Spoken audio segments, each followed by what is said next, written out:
భారతదేశం కేవలం ఒక భూభాగం కాదు, ఇదొక రాష్ట్రాల సమాహారం. యూనియన్ ఆఫ్ స్టేట్స్ అనే పునాది మీదే మన ప్రజాస్వామ్య సౌధం నిర్మించబడింది. రాజ్యాంగం అనే పవిత్ర గ్రంథం కేంద్రానికి, రాష్ట్రానికి మధ్య అధికారాలను స్పష్టంగా విభజించింది. ఈ రెండు వ్యవస్థల మధ్య వారధిగా, నిష్పక్షపాతానికి నిలువుటద్దంగా ఉండాల్సిన వ్యవస్థే గవర్నర్. కానీ దురదృష్టవశాత్తు నేడా అవరోధాలు కూలిపోతున్నాయి. ప్రజాస్వామ్య స్ఫూర్తి ఊపిరి వదులుతోంది.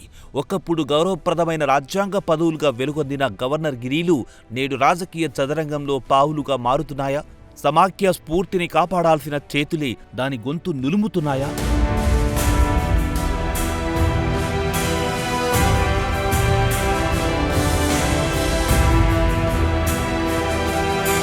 తాజా పరిణామాలను నిశితంగా గమనిస్తే ఇది కేవలం ఇద్దరి వ్యక్తుల మధ్య గొడవ కాదని అర్థమవుతుంది.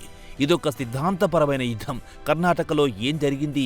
గవర్నర్ థావర్చంద్ గెహ్లాట్ రాష్ట్ర ప్రభుత్వం రాసిచ్చిన ప్రసంగ పాఠాన్ని చదవడానికి నిరాకరించారు. ఎందుకు? అందులో కేంద్ర ప్రభుత్వాన్ని విమర్శించే వ్యాఖ్యలున్నాయన్నది వారి అభ్యంతరం. కానీ ఇక్కడ మనం అడగాల్సిన అసలు ప్రశ్న వేరే ఉంది. ఒక రాష్ట్రం తీవ్ర కరువులో ఉన్నప్పుడు, ప్రజలు ఉపాధి లేక అల్లాడుతున్నప్పుడు, కేంద్రం నుంచి రావాల్సిన నరేగా నిధులు రాలేదని అసెంబ్లీ వేదికగా చెప్పుకునే హక్కు ఆ రాష్ట్రానికి లేదా? ఆ ఆవేదనను గవర్నర్ ఎందుకు అడ్డుకుంటున్నారు?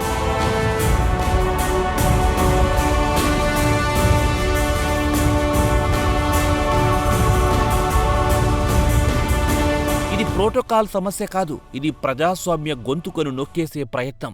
ప్రభుత్వం రాసిచ్చిన ప్రసంగాన్ని యథాతథంగా చదవడం అనేది గవర్నర్ బాధ్యత అని గతంలో సుప్రీంకోర్టు అనేక తీర్పుల్లో స్పష్టం చేసింది. కానీ కర్ణాటక గవర్నర్ బడ్జెట్ ప్రసంగంలోని కీలక పేరాలను దాటవేయడం ద్వారా రాష్ట్ర ప్రభుత్వ నిరసనను రికార్డుల్లో ఎక్కనివ్వకుండా చేశారు. ఇది కేవలం ఒక పేజీని తిప్పేయడం కాదు, రాష్ట్ర ప్రజల ఆక్రందనను వినపడకుండా చేయడమే.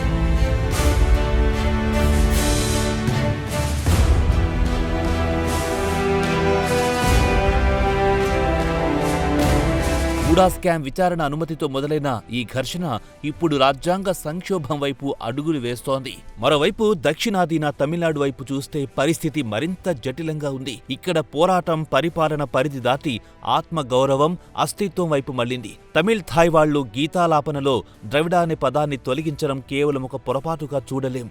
ద్రవిడ ఉద్యమ పునాదుల మీద ఏర్పడిన గడ్డపై ఆ పదాన్ని ఉచ్చరించడానికి నిరాకరించడమంటే ఆ రాష్ట్ర అస్తిత్వాన్ని, సంస్కృతిని అవమానించడమే అని ముఖ్యమంత్రి స్టాలిన్ ఆవేదన చెందడంలో అర్థముంది. గవర్నర్ రవి తీరు పాలకుడిలా కాకుండా ఒక రాజకీయ పక్షానికి ప్రతినిధిలా ఉందన్న విమర్శలు ఎందుకొస్తున్నాయి?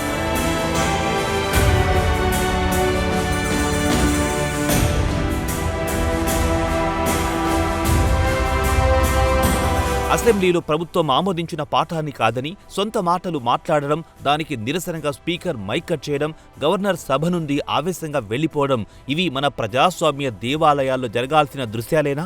నీట్ మినహాయింపు బిల్లును రాష్ట్రపతికి పంపడంలో జాప్యం చేయడం వల్ల నష్టపోతుంది ఎవరు? రాజకీయ నాయకులు కాదు, సామాన్య విద్యార్థులు. సనాతన ధర్మంపై బహిరంగంగా వ్యాఖ్యలు చేస్తూ ఒక లౌకిక రాజ్యాంగ పదవిలో ఉన్న వ్యక్తి భావోద్వేగాలను రెచ్చగొట్టేలా వ్యవహరించడం ఎంతవరకు సబబు?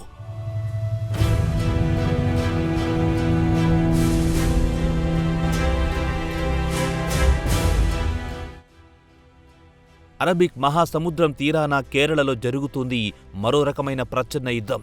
గవర్నర్ ఆరిఫ్ మహమ్మద్ ఖాన్, పినరై విజయన్ సర్కార్ మధ్య పోరు కోర్టు మెట్లెక్కి చాలా కాలమయ్యింది. ఇక్కడ ఆయుధం వీటో పవర్. రాష్ట్ర అసెంబ్లీ ప్రజల కోసం చట్టాలు చేస్తుంది, కానీ ఆ బిల్లులు రాజ్ భవన్లోని శీతల గిడ్డంగిలో మగ్గిపోతున్నాయి. యూనివర్సిటీ సవరణ బిల్లులు, లోకాయుక్త బిల్లులను ఏళ్ల తరబడి పెండింగ్లో ఉంచి చివరికి రాష్ట్రపతికి పంపడం, అక్కడ అవి తిరస్కరణకు గురవడం, ఇదంతా యాదృచ్ఛికంగా జరుగుతోందా లేక వ్యూహాత్మకంగా రాష్ట్ర శాసనసభ అధికారాలకు కత్తెర వేస్తున్నారా?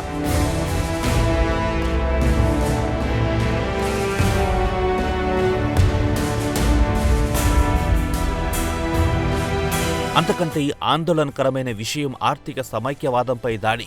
కేంద్రం నుండి రాష్ట్రానికి రావాల్సిన ఆర్థిక వాటా తగ్గించినప్పుడు రాష్ట్ర ప్రభుత్వం సుప్రీంకోర్టును ఆశ్రయించింది. ఆ సమయంలో రాష్ట్రానికి అండగా నిలవాల్సిన గవర్నర్ కేంద్రానికి వంతపాడడం దేనికి సంకేతం? గవర్నర్ వ్యవస్థ రాష్ట్రానికి గార్డియన్ అన్న మాట పుస్తకాలకి పరిమితమా? క్షేత్రస్థాయిలో వారు కేంద్రం ఏజెంట్లుగా మారుతున్నారా?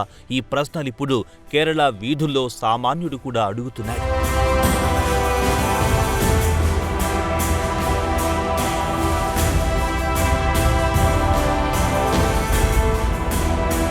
తూర్పున పశ్చిమ బెంగాల్ పరిస్థితి చూస్తే ఆశ్చర్యం కలగక మానదు. మమతా బెనర్జీకి గవర్నర్ ఆనంద్ బోస్కి మధ్య పచ్చగడ్డి వేస్తే భగ్గుమంటోంది.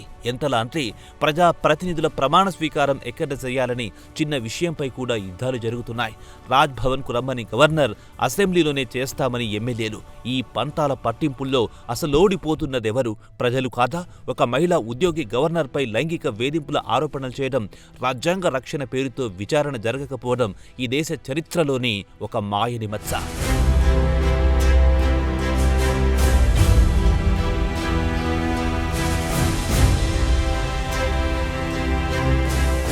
బెంగాల్లో జరుగుతోంది పాలనాపరమైన ఘర్షణలు మాత్రమే కాదు, నైతికతకు సంబంధించిన ప్రశ్న.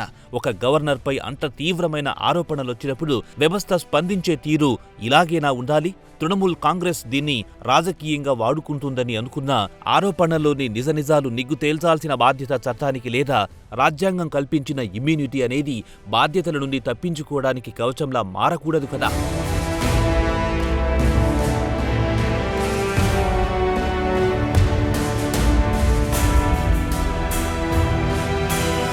ఇక్కడ మనం ఒక కామన్ పాయింట్ మిస్ అవ్వకూడదు. ఈ రచ్చ, ఈ గొడవలు, ఈ రాజ్యాంగ సంక్షోభాలన్నీ కేవలం విపక్ష పార్టీలు అధికారంలో ఉన్న రాష్ట్రాల్లోనే ఎందుకు జరుగుతున్నాయి? బీజేపీ పాలిత రాష్ట్రాల్లో గవర్నర్లు ఇంత క్రియాశీలకంగా ఎందుకు లేరు? అక్కడ బిల్లులు పెండింగ్లో లేవు, ప్రసంగాలు అడ్డుకోబడవు, ప్రమాణ స్వీకారాలకు అడ్డంకులుండవు. అంటే సమాఖ్య స్ఫూర్తి అనేది అధికార పార్టీకి ఒకలా, విపక్షాలకు మరోలా వర్తిస్తుందా?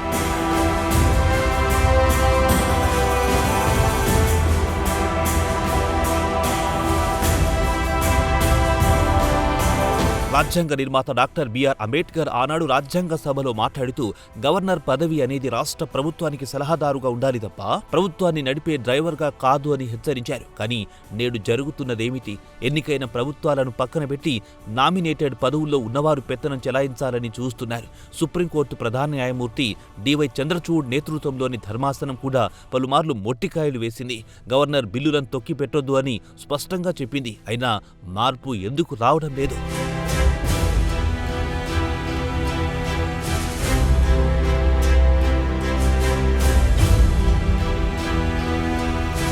ఇది కేవలం రాష్ట్రాల సమస్య కాదు, ఇది భారతదేశ ఏకత్వానికి సంబంధించిన సమస్య. ప్రాంతీయ అస్తిత్వాలను గౌరవించని నాడు ఆ అగ్నిపర్వతం బద్దలవుతుంది. తమిళనాడులో భాషాభిమానం, కర్ణాటకలో నిధుల హక్కు, కేరళలో శాసన స్వేచ్ఛ, ఇవన్నీ ప్రజల మనోభావాలు. వాటితో ఆటలాడుకోవడమంటే ప్రజల తీర్పును అపహాస్యం చేయడమే. గవర్నర్ వ్యవస్థ ద్వారా కేంద్రం పెత్తనం చేయాలనుకోవడం సమాఖ్య వ్యవస్థ పునాదులనే పెకిలించే ప్రమాదముంది.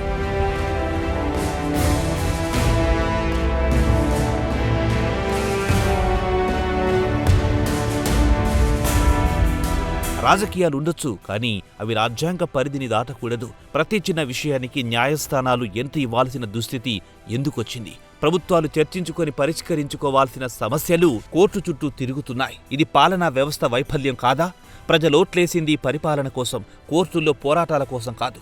గవర్నర్లు తమ విచక్షణను రాజకీయ ప్రయోజనాల కోసం వాడితే అంతిమంగా నష్టపోయేది ప్రజాస్వామ్యమే.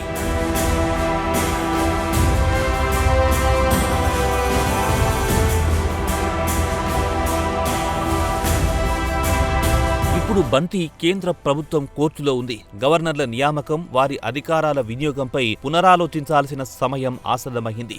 సర్కారీయ కమిషన్, పూంచి కమిషన్ సిఫార్సులను దుమ్ముదులిపి అమలు చేయాలి. లేదంటే రాష్ట్రాలకు కేంద్రానికి మధ్య ఉన్న అగాధం మరింత పెరిగి అది దేశ సమగ్రతకే ముప్పుగా మారే ప్రమాదముంది.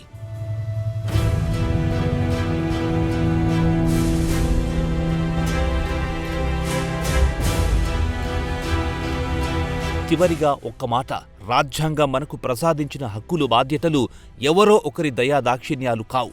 గవర్నర్ వ్యవస్థ ప్రజాస్వామ్యానికి కవచంలా ఉండాలి తప్ప కత్తిలా మారకూడదు. ఇక్కడ గెలవాల్సింది పార్టీలు కాదు, పద్ధతులు. నిలబడాల్సింది వ్యక్తులు కాదు, వ్యవస్థలు. ఈ ఘర్షణల వైఖరి ఇలాగే కొనసాగితే చరిత్ర మనల్ని క్షమించదు. ఎందుకంటే రాజ్యాంగం మౌనం వహించిన ప్రతిసారి ప్రజాస్వామ్యం ఓడిపోతూనే ఉంటుంది.